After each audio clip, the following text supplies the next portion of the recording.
Le métier de chocolatier-confiseur consiste à savoir travailler les bases du chocolat sous forme de montages commerciaux, de bonbons de chocolat, ganache, praliné, et de fabriquer toutes sortes de confiseries, nougat, caramel, guimauve. Le métier de chocolatier est accessible à tous, cependant il faut avoir un certain sens de la précision, du soin, développer un côté artistique et créatif. C'est un métier avec de vraies valeurs, mais il ne faut pas perdre à l'esprit que selon les saisons, le travail est plus ou moins intense.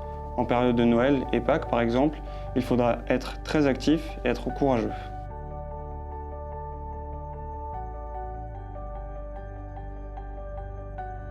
Alors la formation du CAP chocolatier, elle se fait chez nous en 1 an et la poursuite du CAP pâtissier. Disons qu'un jeune aujourd'hui en CAP pâtissier peut faire ensuite un CAP chocolatier en 1 an. Le contenu de la formation, c'est l'étude de toute l'histoire du cacao, l'historique, la découverte du cacao jusqu'à la fabrication de la couverture de chocolat. Et puis ensuite, on a une approche en travaux pratiques à raison de 14 heures par semaine, où là, on va voir le travail du chocolat, donc sous forme de pièces commerciales, vendables en boutique bien sûr, et puis toutes les sortes de confiseries de chocolat que l'on peut trouver en boutique, alors sous forme de ganache, praliné, caramel, guimauve, pâte de fruits, nougat. Tout ça, c'est revu à la fois en technologie et à la fois en mise en situation, en travaux pratiques.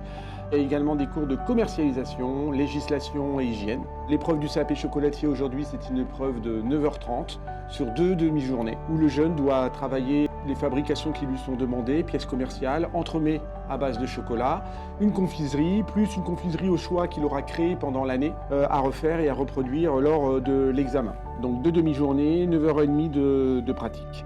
À la suite du CAP chocolatier, le jeune peut accéder au niveau BTM, donc c'est un brevet technique des métiers.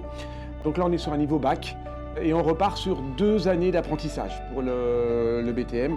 Donc il faut absolument aujourd'hui avoir le CAP pâtissier et le CAP chocolatier pour accéder en BTM, pour pouvoir faire ce diplôme de niveau bac.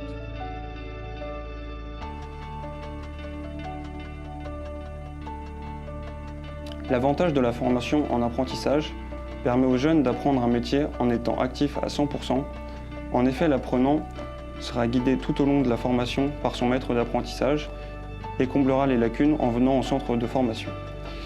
Au centre de formation des apprentis de Blois, on a notre filière CAP pâtisserie au préalable, CAP chocolatier seulement en 1 an, puis le BTM en 2 ans.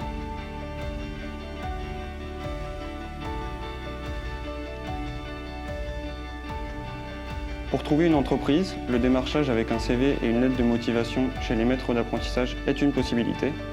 Ne pas hésiter à demander de faire des stages pour montrer ses compétences, il faut savoir se vendre. Se diriger également vers la Chambre des métiers qui saura vous guider dans vos recherches.